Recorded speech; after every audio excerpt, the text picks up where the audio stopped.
ইউটিউবে football juggling টিউটোরিয়ালকে search দিলে এই টপিকে শত শত ভিডিও পেয়ে যাবে, কিন্তু তোমার শত শত ভিডিও দেখার প্রয়োজন নেই যদি তুমি এই ভিডিওটি সম্পূর্ণ মনোযোগ সহকারে দেখতে পারো। এই ভিডিওতে আমি টোটাল 3টা টেকনিক শেয়ার করব, যে 3টা টেকনিকের সঠিক ব্যবহারই তোমাকে করবে ফুটবল জাগলিংয়ে এক্সপার্ট। আমি যখন প্রথম ফুটবল জাগলিং শেখে স্টার্ট করি তখন আমি 3টা জাগলিং এর মধ্যে সীমাবদ্ধ ছিলাম।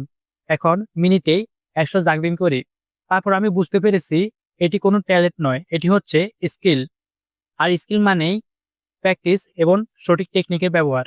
ফুটবল জাগলিং শিখতে তোমার কতদিন সময় লাগবে, প্রতিদিন কত ঘন্টা তুমি প্র্যাকটিস করবে, ফুটবল জাগলিং শিখতে তোমার কি কি জিনিস কিনতে হবে, এই সমস্ত বিষয় আজকের ভিডিওতে আমি শেয়ার করব। তাই তুমি যদি সত্যি ফুটবল জাগলিংয়ে এক্সপার্ট হতে চাও তাহলে এই ভিডিওটি সম্পূর্ণ দেখবে। বল পড়ে যাওয়া মানেই ব্যর্থতা না, মানে তুমি শিখছো।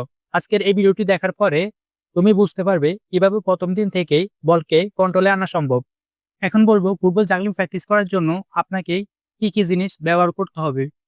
প্রথমত আপনারা আমার পায়ের দিকে লক্ষ্য করলে দেখবেন আমি একটি ফুটবল স্ট্রাইপ পরে আছি।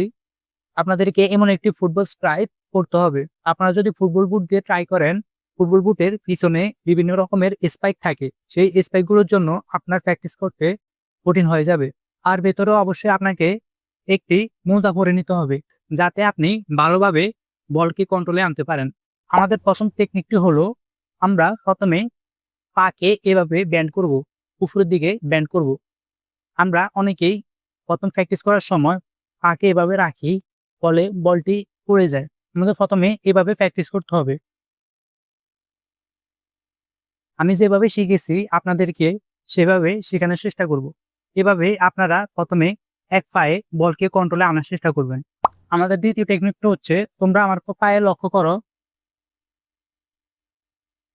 আমাদের পায়ের এখান থেকে এখান পর্যন্ত, এখান থেকে এখান পর্যন্ত আমরা বলকে টাচ করব। এই যে আমরা বলকে এখান পর্যন্ত টাচ করব। আমরা অনেকেই শুরুতে প্র্যাকটিস করার সময় এখানে টাচ করে ফেলি কিংবা এখানে টাচ করে ফেলি, ফলে আমাদের বলটি ব্যালেন্সে থাকে না। আমাদের টেকনিক থেরি হচ্ছে জাগলিং করার সময় আমাদেরকে প্রথমে পাকে এভাবে উপরের দিকে উঠানো যাবে না, এভাবে আমাদের পাকে উপরের দিকে পুশ করা যাবে না। আমরা যখন জাগলিং করব তখন আমাদের পাকে এভাবে করব।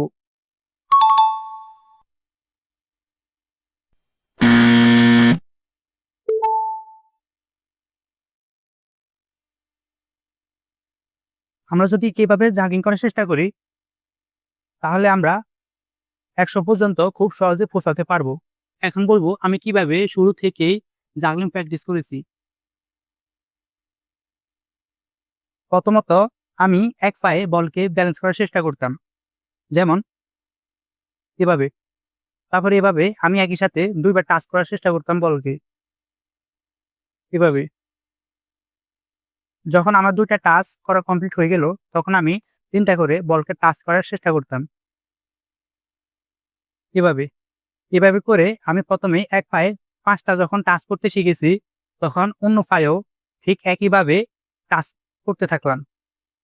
তারপর যখন আমার 2টি পায়ে 5টা করে টাচ কমপ্লিট হলো তখন আমি 2টি পায়ের কম্বিনেশনে জাগলিং করা প্র্যাকটিস করতাম। আপনাদের এক্সাম্পলটা একটু দেখাচ্ছি, যেমন এভাবে একটা, তারপর এভাবে, এভাবে, এভাবে যত পর্যন্ত জাগলিং প্র্যাকটিস করা যায় আমি তখন করতাম। আপনারা যদি জাগলিং শিখতে চান তাহলে 15 দিন, অথবা আপনারা যদি 1 সপ্তাহ টানা 1 সপ্তাহ আপনারা ডিসিপ্লিন অনুযায়ী প্র্যাকটিস করতে পারেন তাহলে আপনাদের মোটামুটি জাগলিংটা আয়ত্ত হয়ে যাবে। আর আমি আপনাদেরকে সাজেস্ট করব, যদি আপনাদের হাতে যথেষ্ট পরিমাণ সময় থাকে তাহলে প্রতিদিন 2 থেকে 3 ঘন্টা জাগলিং শিখতে।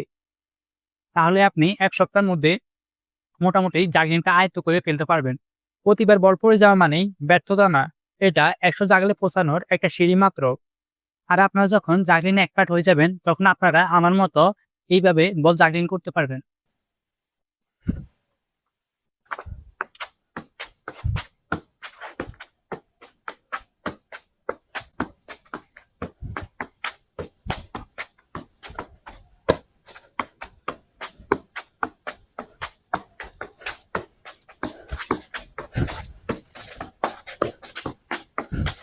আমি পেরেছি, তুমিও পারবে।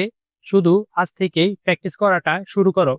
এই ভিডিওটি দেখে যদি তোমাদের কোনো মতামত থেকে থাকে তাহলে অবশ্যই কমেন্ট করে জানাবে এবং নেক্সট কোন টপিকে তোমরা ভিডিও চাচ্ছ সেটাও কমেন্ট করে জানাবে।